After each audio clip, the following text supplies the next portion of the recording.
Welcome back to Capscast, the podcast dedicated to everything Vancouver Whitecaps FC.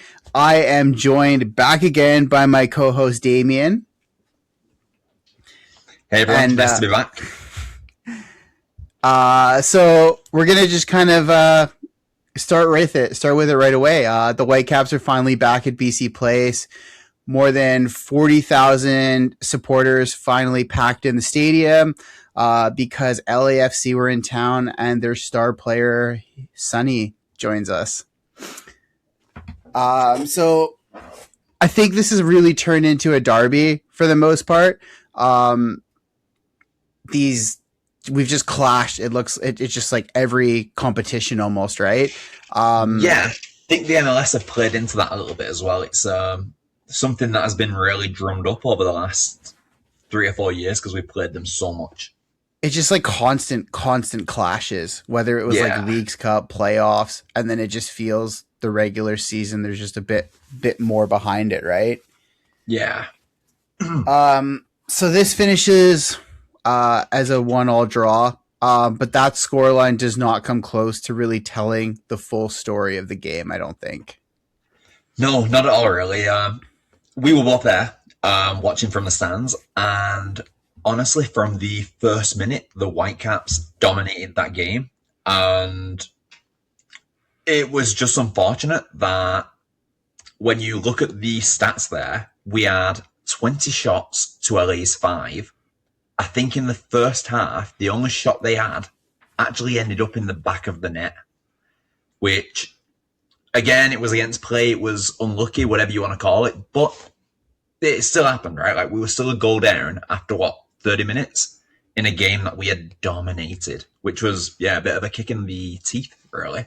And I guess, that's my immediate reaction is frustration, because when you dominate a direct rival to that extent at home, you kind of have to get the result.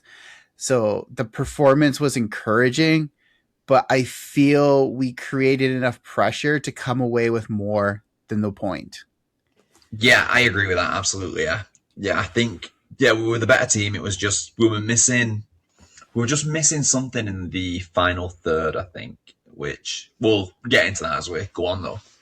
So I guess before we really do a deep dive into the result, I think I want to just open up with one question for you are you judging this match mainly by the performance or by the final result? That's a good question. I think myself, I would have to go off the performance. It's a hard one because the result is a result of the performance at the end of the day. And it's one of them things where we did dominate, but we couldn't put the ball in the net.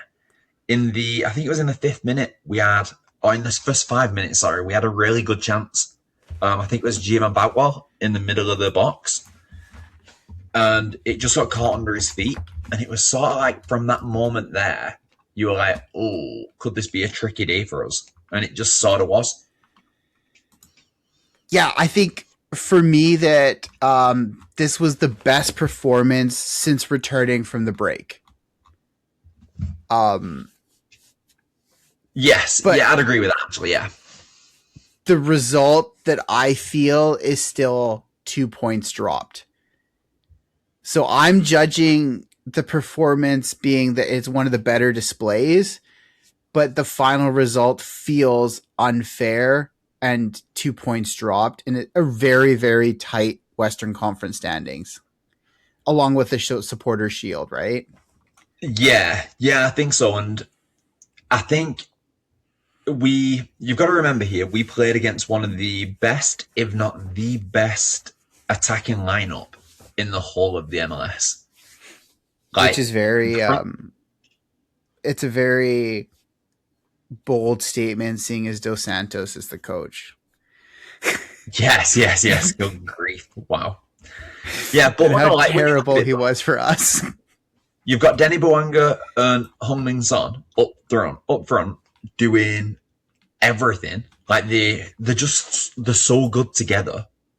And I feel like the fact that we kept them quiet and neither one of them were really an issue other than the goal, which was really from our own bad play. Like, we shouldn't have been messing around with the ball. It was a bad ball back to Blackman, and then he got caught on the ball by Schaffelberg, and one thing led to the other, and then you can't take anything away from Son, I guess, with his finish. It just felt like they were What are you isolated. gonna do? Bouanga and Son. Yeah. So let's start from the top here. So let's look at the first half, and we'll kind of like break this down half by half here. So Whitecaps come out in their 4-2-3-1. No real changes except for Larraz getting the start. Crazy stat though, it's the first career start for Gauld and Muller. So that's something that is very interesting given how this like knee injuries dragged out for Gauld. Yeah, that is actually quite interesting. We've seen them play together quite a few times, but I guess it's always been just like a substitute appearance. It's never been from the start, yeah. And I suppose one of them things is usually when Muller or Gauld gets subbed off, if one of them is on the bench, it's just a straight swap. It's a swap out. Yeah. And it was really interesting. So we have a back four of Ocampo, Blackman, Laborda, Tate Johnson. I think that's the back four to go with. That being said, I do have some points that I want to touch on a bit later on how I would kind of rotate this back four, given that we're going into this like Leagues Cup this week. I think I agree with that, and I think that one of the big things that we are gonna really miss is the big thing in terms of Veselinovic. He is a massive loss to this team. Him and Blackman last year were the best two defenders in the MLS. So to have one of them out is kind of crucial to us going into this. That pairing of Blackman Veselinovic I thought was best in the MLS until Veselinovic's injury. One thing that I also thought that really, really worked, and I haven't been this guy's biggest fan, was Larraz. I just felt that he helped maintain the pressure and maintain possession. The pairing of him and Cubas, I feel, worked really, really well.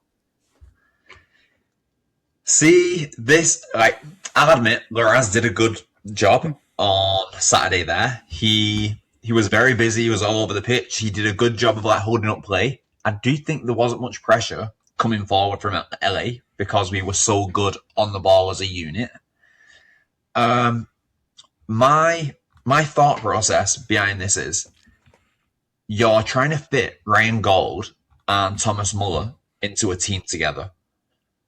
Why are we not looking at potentially moving Gauld back into a central midfielder role where he can dictate the pace of play, he can get on the ball, he can do whatever he wants, he could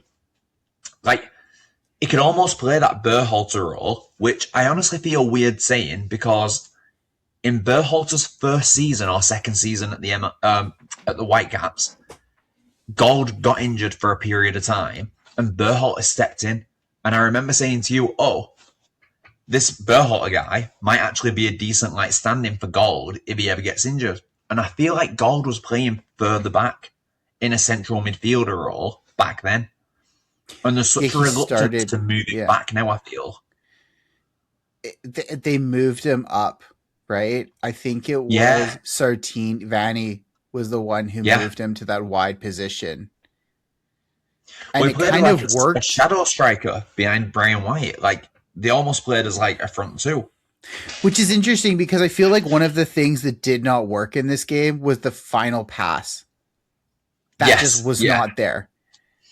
And it's very interesting because most of the possession took place in front of the LAFC defensive block. So having that missing pass just did not create the opportunity needed.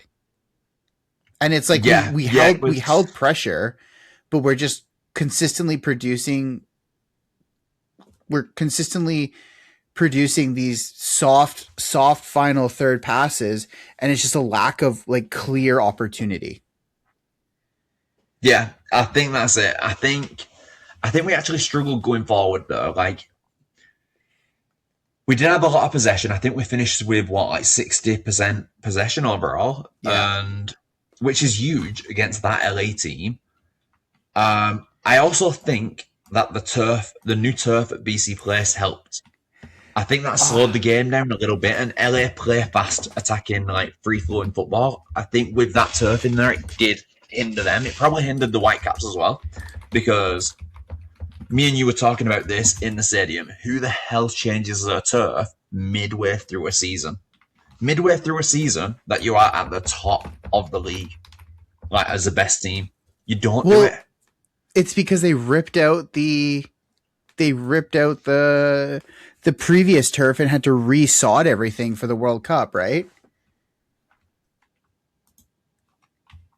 Yeah, but that sounds like a FIFA problem, not a MLS problem. I'm trying to find the quote because Schuster or Sorensen had a really, really good thing to say about the turf, and he was like, "Oh, there's more play in my hair than there is the turf." Yeah, I exactly don't know right. who said it, and I wish I had it. And I'm like trying to It was Sorensen. I did see the quote myself. He said, "There's more life in the there's more life in my hair than there is in this pitch." Yeah, I thought that was a phenomenal quote. And for anybody listening that doesn't know, Jesper Sorensen is bald, like Vin Diesel bald. But so to go back to what you were saying there, we were playing a lot in front of that defensive block, and we couldn't break them down, which I think again, like I think that falls on Muller in some respects, because he's meant to be our star player. Last year, he was incredible in the last few months of the season. I feel like he's scoring a few goals this year, but he's not giving us the same creativity, like that creative spark that he gave us last year. It's almost as if the defenders have cottoned on to how he's going to play, to what he's going to do, and now they're almost like half a step ahead and like reading his game. And it's hard because he's such like a talented player, and he is like world class, and he can change a game in an instant. But I feel like I'm expecting a little bit more. So I would say that yes, there is it's very clear that there's a huge over reliance on him right now within the team. That being said, I think he's going to cause the spark, but the team has to react to it. Yes. People have to make the runs. People have to do their part. Like, we can't just give them the ball and be like, okay, take it and go. Right? Somebody has to make the run. Somebody has to be creative. Somebody has to provide that outlet. And I just feel like when you're sitting, not back, but when you're playing conservatively, which is how I felt the first half was going, that he can't do anything. Yeah. Yeah. And also Brian White being called offside twice during very dangerous sequences I mean, me and you talked about this a couple weeks ago. It just feels like since we've come back from the World Cup, they just don't look like the foot's on the gas. Yeah, which I understand that as well. Like the world, especially when you're the host country of a World Cup, I feel like once the World Cup's gone, it's almost as if the magic of the football is gone. But that's just one of them things. You've got to get over that and just get back into it and snap back into it right away. Like yeah, but we have looked like just half a yard off the pace of everybody else. But like, you've got to give the guys credit because they're still pulling out some results there and getting like the draws, and it could be worse. That's the thing, is we're still picking up points, less the Cincinnati game, right? Yeah. So I think it's 2 of 7 points we've collected. 2 of 9. 2 of 9 since returning. Yeah, 3 games. Doesn't make sense. Yeah. 2 of 9. That's not where we should be. the League's Cup break right now, I feel, is so beneficial for us because we can Yeah, me kind of too. rotate some players in.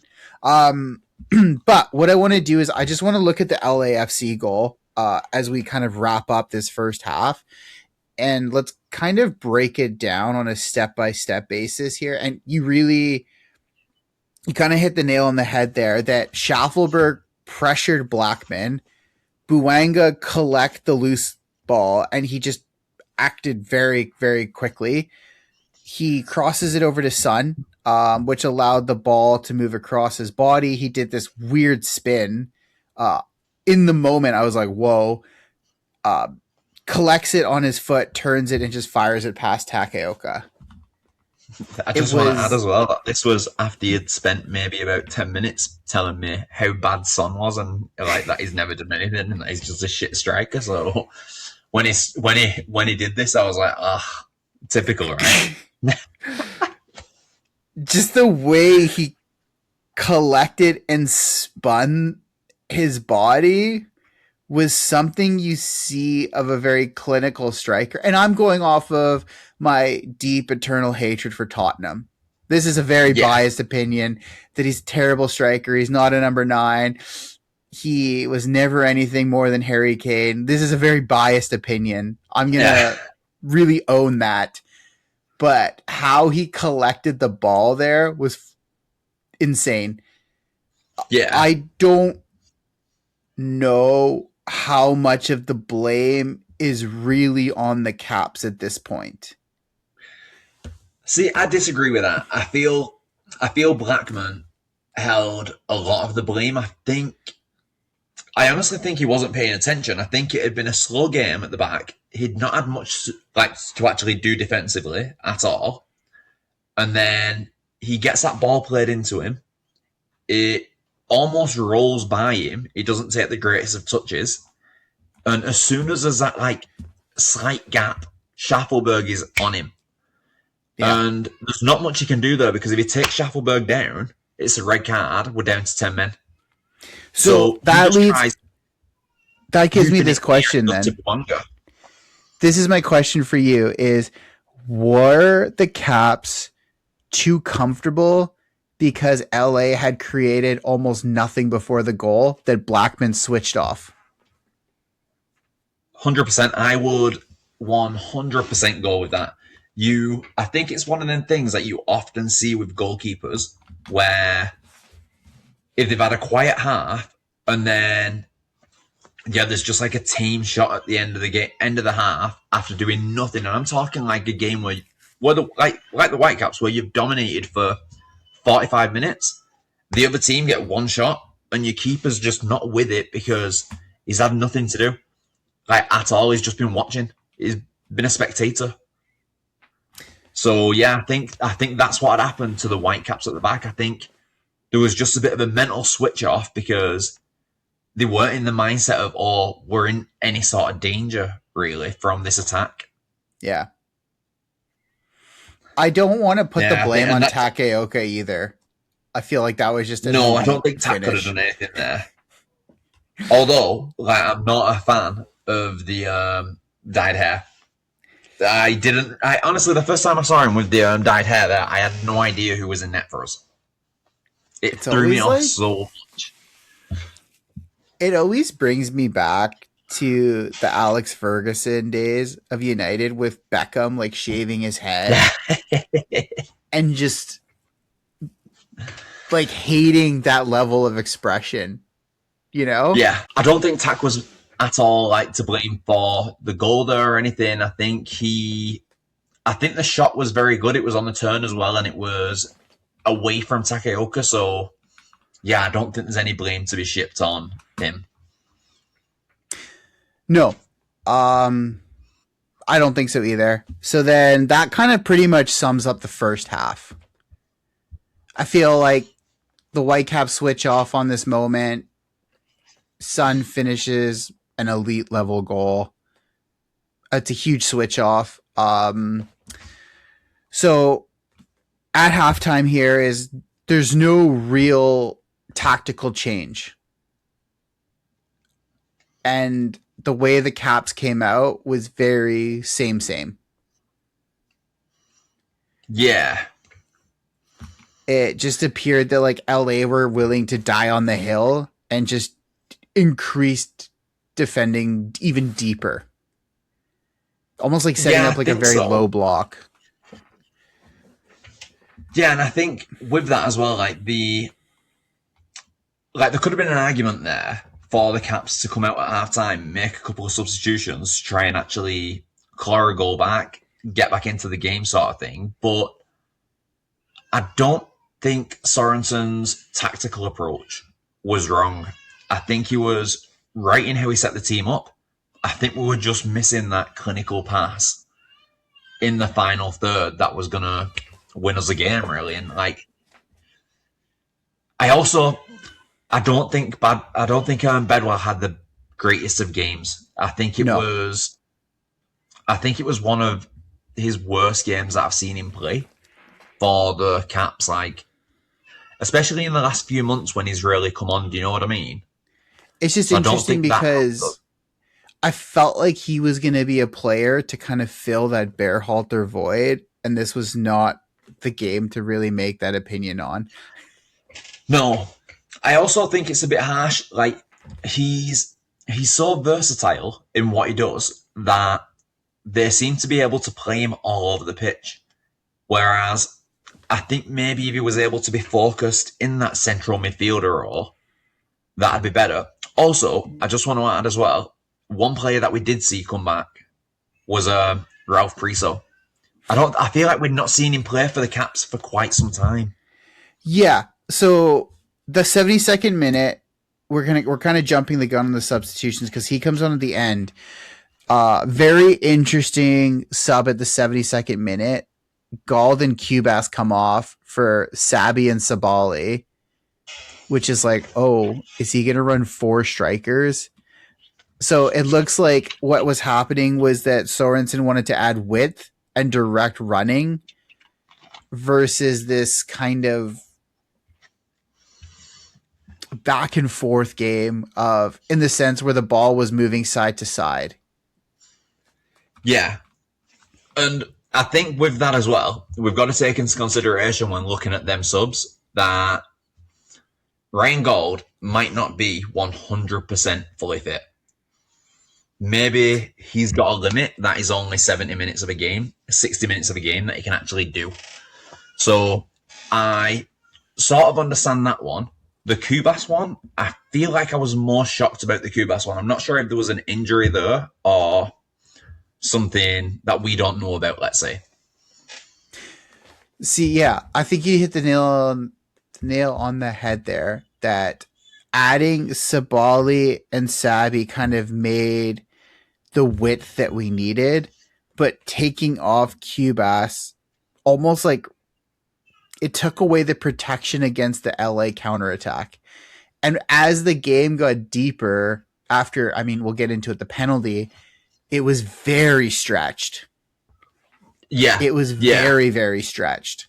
And having Cubas off the pitch felt like there was like a defensive hole.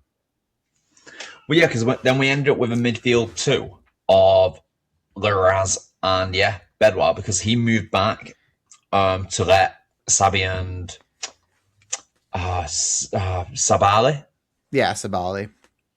Go out wide, right? And then Muller just stayed like through the middle for a while, which that's another thing. Why not take? We've just been over that, I suppose, though, because he's fucking coming back from injury. So, but it's also he's one of so the you most. Couldn't put Gold back into the midfield there. He's also one of the best creative passers in the team.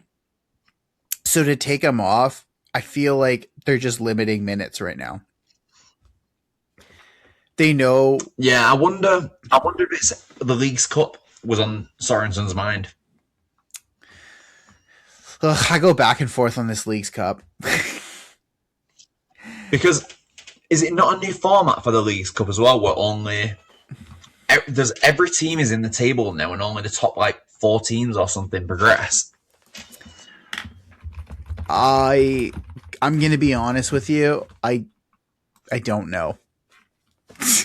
the only reason I say that is on my most recent season of Football Manager with the Whitecaps, that's how it was done.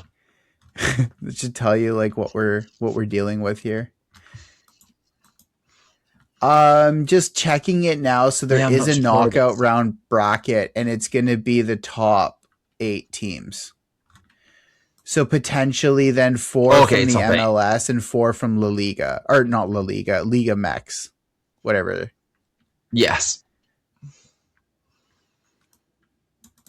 Yeah. So top 4 go through. And that's why I guess there's a cross play, right? So we're gonna play 2 sides from the Liga MX. But honestly, I Okay. just think this League's Cup has been forced down our throat in the middle of the season here. And it's interesting because Yeah. do you remember last year when pre-Muller they said we're limiting competitions? Yes, I did. Yeah, I do. So the Sorry. Whitecaps were always, and this is the same for the American team. So they're always going to play their Nations Cup, right? Whether that's Yeah. Canadian Championship, US Open, whatever it's called. And then they were meant to play obviously the MLS and then one of the leagues Cup or the Champions League. Yes. And that was the clear thing, was that the Whitecaps were playing Champions League because we had qualified, or Champions Cup. I always call it Champions League, Champions Cup. And this year we're playing every competition. My theory with that is you can't keep the best team in the MLS out of any of the competitions. Oh, You've no, got to I have agree. them in. Do you know what I mean? Like, it's the competition. The competition is not legitimate if the Whitecaps weren't in it because of how good we were last year. Oh, I 100% agree. Yeah. I just feel that, doing Champions Cup, Canadian Championship, MLS, Leagues Cup all at the same time is a bit much. Yeah, no, I agree with that. Yeah. And I mean, whatever, we can blame the World Cup and like it took a whole month and a half out of our schedule. Everything's kind of all over the place with it. But I just am like, whoa, like this week is just very, like, we're going to have 3 games. But let's forget that for a minute. Because the penalty, I think the penalty deserves to have a little bit of discussion, because this is the biggest turning point, obviously, in the match here. It provided spark. It stretched the game. I think there's clear contact. He basically pulled Muller down. Yeah, it's probably the most blatant penalty that you ever will see in a game. He's clearly dragging on his shirt, and the fact that they went over to the referee to argue about it and say, no, I wasn't. It's like they didn't even need to go to VAR. It was that clear and obvious that it had happened the way the referee had seen it. It was very, very blatant for a penalty. Muller converts it. I really like the way he takes his penalties. No, he just puts his foot through it. I hate these like soft pens where they try and outsmart keepers. It feels like he just kind of puts his foot through it and is done with it. That's his, what did they say, 9th MLS goal this season? Oh, nice. That's incredible. See, that's what I mean. I feel like he's not really been. I'd say he's been playing almost like, say, 60% of what he was playing last year, like level wise, and he's still banging goals in. Like, it's nuts. So I have like a couple of things here, just for my notes here. I think the underrated player of the game was Larraz. Didn't really provide a goal or assist, but I feel like he's kind of offering encouragement following the departure of Berhalter. He's an MLS proven midfielder. Obviously, still to come, right? Like, we're going to see a lot more of him in the midfield. So he's my unsung hero of the game, I guess you could say. The other the other one that I have is the biggest positive. I think this is a little bit more overlooked. Is Ocampo looks very confident returning to the starting lineup, and he Yeah. didn't. He did these overlap runs without leaving us exposed. He looked like prime Ocampo from Champions Cup last year. Yeah. I'll be honest, I was very impressed with Ocampo for the whole game. He just got that Like- dog in him. Yeah, and I feel like the defensive side of his game has improved so much in the last little while, and I don't know why. Like, it's almost like, well, I don't know, over the last like few months here, it's just gone through the roof. He's genuinely become what I feel is one of the best right backs in the MLS. I just, like I said, he's just that guy that you don't want him to play against, but you want in your squad. Yeah, Like, he's just yeah, an absolute piece of shit on the pitch in the best Yeah. way possible. He's performing these crazy overlap runs. He's running at defenders, but he's not leaving the center backs out to dry. yeah. No, yeah, I agree with that. Yeah, So, end result 1-1. Like we kind of said at the top of the show, disappointing to drop points, but I think that there's positives in the performance. But the biggest disappointment. So I just got some stats I'm going to throw at you before we kind of like finish this game off here. Is okay. 20 shots, 4 on target, 47 touches inside the LAFC penalty area, and no goals from open play. Yeah, when you break it down like that, that's pretty shocking. Actually, you'd think even from 20 shots, so 20 shots and only 4 on target, that itself is poor. And then, yeah, 47 touches inside the LA box. What were they doing? What were they doing with the ball? Like, why? Like, how do you have that many touches and not score from open play? Like, I genuinely have no idea. So I think the real setup of those statistics here is that LA had the low block and just Vancouver could not break it down. But still, man, even with a low block, like a low block, It's I the feel same thing is designed as to last try week, and, though. But is a low block not designed to try and stop you getting in the box? Like, apparently, getting into the box wasn't a problem if we have 47 touches inside the box. Do you know what I mean? It's pretty Like, tough when you have 6 behind the ball in the box. Yeah, I guess so. Yeah, yeah, And you said it earlier, a 61.7% possession across the game. yeah. So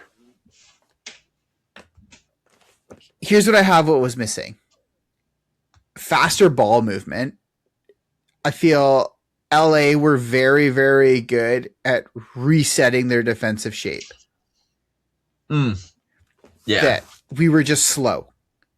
yeah, The width, and this was kind of tried to salvage with Sabali and Sabby coming on. Brian White was not good at running behind the defensive line. 2 offsides, and we're missing that final pass. yeah, yeah. So that's kind of all the notes that I have on the game itself. And now we just look forward to Leagues Cup. I just want to add there, Matt, as well. Like, Go on. what on your stats there? I know you were saying like the low block and everything, and like that LA we're putting on. We finished on, I think, the expected goals for Vancouver. I'd have to double check, but I think it's over 2.5. And I know it's a shit stat. I know it is the worst stat on earth. But still, I'm sure we were over like 2.5 expected goals or something. I'm sure I saw it on the screen at the game. 2.6. Yeah, 2.6 see, like, XG. it's considering how much of a low block LA put in, like we did have we should have scored. There should have been a few of, I don't know. Even in the first minute though, like when Badwell hits it wide, that should have gone in. Like there were so many little attempts like that where on a different day we could have smashed LA like 3 or 4-0. And if you want to talk about a game with two different tails, the LAFC XG is 0.3. Yeah, there you go, right? Like, yeah. Just nuts. So, I mean, you can look at stats all day and just kind of break this game down, but I think the biggest takeaway is that we need to learn to attack the low block because it seems like everybody is just going to set up that way. Minnesota set up that way. Cincinnati didn't really, and that game kind of exploded. That was a 4-3, right? Yeah. Can't really look at Canadian Championship right now. I think that's going to be a bigger picture with the Montreal draw. Yeah, it's more of a challenge, sure. I think last year, I mean, obviously we didn't have this platform as much as we would have liked last year, but I think offline, me and you were chatting a lot that teams are going to figure out a way to play Vancouver. And with adding Muller, they didn't know how to, and it kind of elevated our run. Yeah. I do think that losing Berhalter is going to be a massive, massive loss, like way bigger than we're actually thinking it's going to be. I think he was absolutely fantastic, and I'm not sure if anybody has actually seen like his debut for Middlesbrough in the friendly. If you've not, go and watch it. Like, he put on an absolute show, and all the best to him because like it was a fantastic performance for him. And going over to England and doing that, like being English myself, there is absolutely no way to like set yourself up for nothing but love from the fans than going over and doing that. And also doing it with a smile on your face as well, looking like you're enjoying it. Like, just, yeah, he's going to have a great time in England. Also interesting, the Carabao Cup draw came out, and they play Wrexham. Borough play Wrexham in the first round. Oh, nice. Yeah, so they might do something on that, yeah. Who knows? The question that I have for you, then, because I guess that game's pretty much wrapped up. We're moving on here. Is, do you think this was the correct time to sell Berhalter? See, his contract had 6 months left on it. If he's not going to sign a new contract, which I think he was at the stage of his career, he's at the stage of his career where he needs that next step. So yeah, we got 1.7 million, something like plus that, sell-on percentage as well. I see. This is where I genuinely think he is going to do that well for Middlesbrough. He will get a move within 2 years. And the Whitecaps are going to make money again because I think Middlesbrough are going to get like close to 8 to 10 million for him, easy, when they come to sell him next time. Well, they're one of the favorites to go up too, I think. Yeah, so if he plays a major part in getting that team promoted, there'll be a lot of teams in the Premier League looking at him thinking it's worth a shot. Yeah.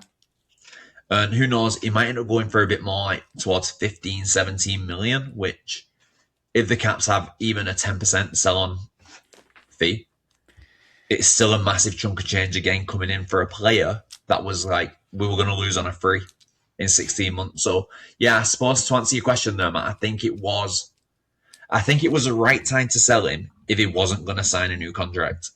If there was any chance of him signing a new contract, then I think it would have been worth looking at even moving him to like a DP role. But yeah, who knows? My biggest thing is that's exactly what I was going to say. Is my biggest thing is that how do you deny a player for European opportunity? Yeah. If a club comes knocking from Europe, chances are you're going to take, especially. I mean, it's going to sound weird, but especially an American player. It's not too often that you see clubs come knocking for them to go into Europe midway through Yeah. their careers. Especially Yeah. I mean, if you watched a lot of the Whitecaps YouTube last year, it kind of had some in-depths with him that he was ready to quit playing football. Yeah. After Austin, right? Yeah, and I mean, he won the league with Columbus, but was just a minor role. He was kind of like a rotational player. Yeah. Now he's fucking banging him in on the World Cup, playing for Burrow now. Like, how do you deny that, right? Yeah. Yeah. See, Yeah. I thought we would keep him till the end of the season because this was my selfish hope, was that him and Muller had formed this crazy bromance. And how do you kind of leave playing with Thomas Muller, if that makes sense? Yeah. No, yeah, I understand that as well. Yeah, it's difficult because, and I suppose I know that the MLS is going into the basically like the European schedule after the mini season next year. Yeah. It's hard because if we were in that schedule now, there might have been a chance that we could have kept him. Yeah. And I guess Like, this is why the MLS is aligning. I think there's a lot of negativity from it. We were offline when all the change happened, but there was a lot of negativity of, I think it was more the Eastern teams being like, oh, how are we supposed to play in January in New England? Yeah. There's snow. But I mean, it just makes sense for the league and not for the casual fan that wants to go and hang out with their family and watch a game. As a casual Saturday afternoon, tickets are cheap kind of thing. This is now going to provide the league with footing to actually be taken seriously. Yeah. Yeah. Which also kind of, we were talking about it today, but like the 3.0 branding of the league with 30 million salary caps, DP roles being enhanced, things like that. Yeah. I think the league is now taking the steps to being considered as an elite league. It's going to take years because realistically, any of the European leagues are going to be, any of the big 5 European leagues, you would rank higher than the MLS. But I think that it could start challenging for some opportunity, if that makes sense. The highest spending team in the MLS on wages at the moment is obviously Miami because the MLS let them fucking cheat. But the wage bill is higher than the average French League One. Yeah, wage bill. I mean, like, I don't think it's gonna challenge any of the French, German, Italian. Obviously, it's not going to challenge the Premier League, but I think it's not even going to challenge the Saudi League because you don't have the money, right? But I think it's not going to be viewed as a retirement league, is I think the best way to put it. Yeah. And it doesn't help when you have fucking Zlatan running around basically claiming it was. Yeah. He was very vocal about that. Yeah. So last point here, we're kind of getting to the end here, is the League's Cup. Heavy rotation, I think, is what Sorensen should be looking at. A couple questions I have for you. Maybe we'll just go like quick fire down them. Is, should Gauld start again or should he be protected going into these three matches here? Probably going to be very physical. I think it's Atalanta, right, or whatever it is. Atalanta on the first game. I would play Gauld, rest Muller. So play Gauld and have Sabale and Sabi on either side of him. And I think midfield-wise, I'd go Kubas and Priso. So at Atlante, Juarez, and then they make the trip to Mexico to play Tigres. Yeah. So I think those are going to be very physical games. I agree with you. I think there's like you kind of have to balance it. The other thing that I would say is Brian White kind of needs to be a staple in these games to find his finishing. I think he's lost the touch. So these provide, I don't want to say friendlies because how do you want to say a competition needs a friendly? You know what I mean? But I think he needs to be on the pitch for opportunity to gain that ability to finish again. Yeah, maybe, yeah.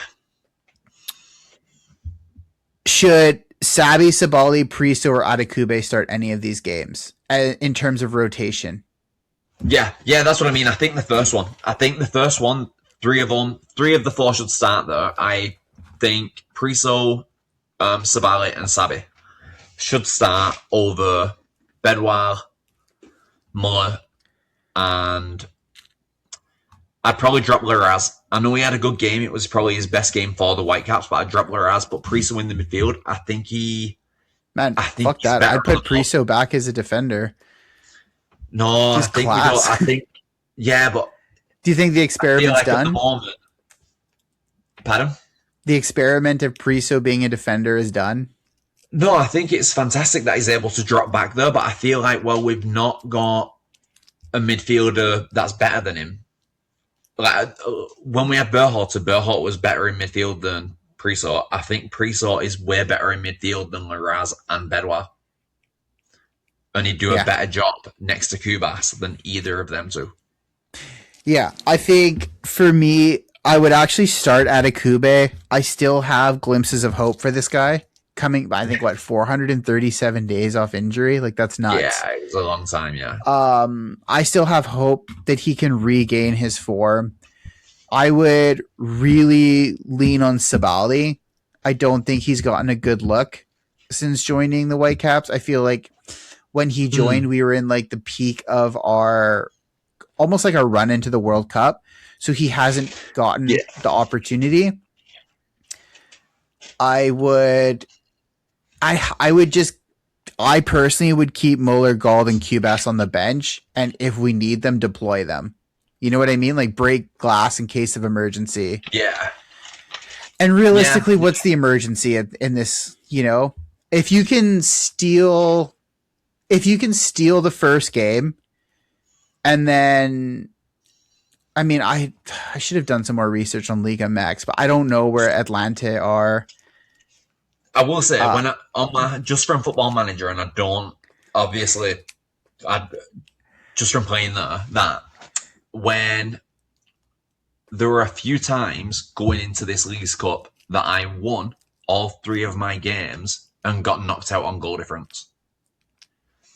It's a competition where you need to win, and you need to win by a big margin. Just pile them in. Like, guarantee. Yeah, like, ideally you want to be getting like 3-0, 3-0, 3-0, and having like plus 9 goal difference, because on one of my seasons I think I finished on +6 and I went out. I know it's all I know that's a computer game and everything, but still, like, it's the rules that they apply in the game. Yeah, the rules that they apply in the game are the rules that are real. Like in, I was gonna see what's the prize for Leagues Cup besides obviously. Okay, so Leagues Cup awards qualifications to Champions Cup for the champion, runner-up, and third place finisher. Leagues Cup champion advances directly to the round of 16 of the Champions League, putting clubs on pathway towards broader international competitions, which just means like the FIFA World Cup, right? Yeah. Yeah.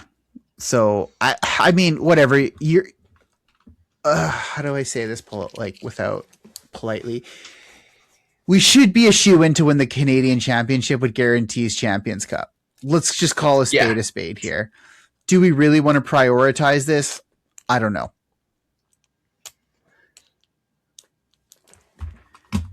Yeah, I don't know. It does. Oh no, the Leagues Cup doesn't do it. I was thinking, does the Leagues Cup get you into the Club World Cup? But it doesn't. That's the No, if you win the yeah. Champions League or Champions Cup, you will get entry into the Club World Cup.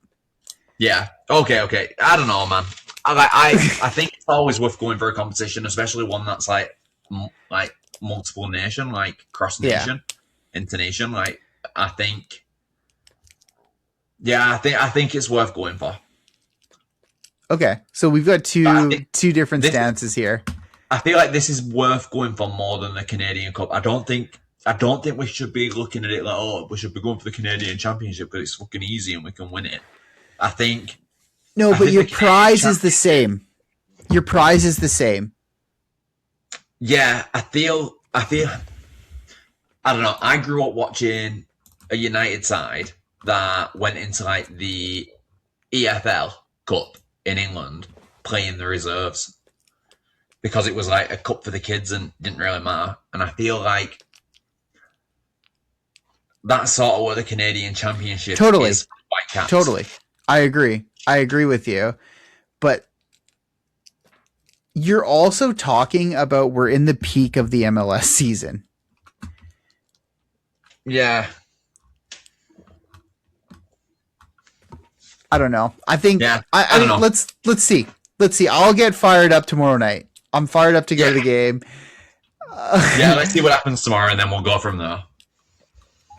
So that kind of brings us to all the points that we had listed here. I think, yeah, I've got all my notes done here. I've kind of cut on anything. Is there anything else that you had that was like a burning a hole in your pocket that you wanted to talk No, about? I think that's good. Really, I think we'll obviously, I wanted to touch on the MLS 3.0, but that's very early days in the MLS. A lot of it is just like rumors like that are swirling Oh, around. speaking of, new commissioner was elected today.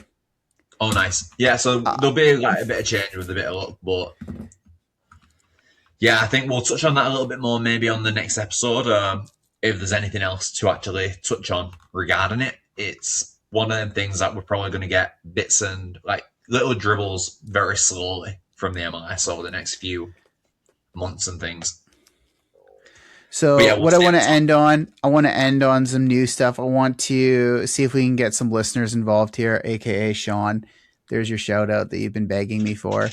Yeah, So I want to know anyone in the comments to let us know whether you viewed the result as a positive point or 2 points dropped, as well as who was the man of the match for the LA game, and whether Oliver Larraz can replace Sebastian Berhalter. So just let us know that, Sean, if you're hearing this 53 minutes in. I expect some comments. yeah. We'll see. All right, guys, signing off then. Till next episode. Yeah, take it easy, guys. Thanks for listening to another episode of Caps Cast presented by Whitecaps Fan TV. You can find us on Spotify, YouTube, TikTok, and Instagram listed below. Don't forget to like, share, and subscribe for more content.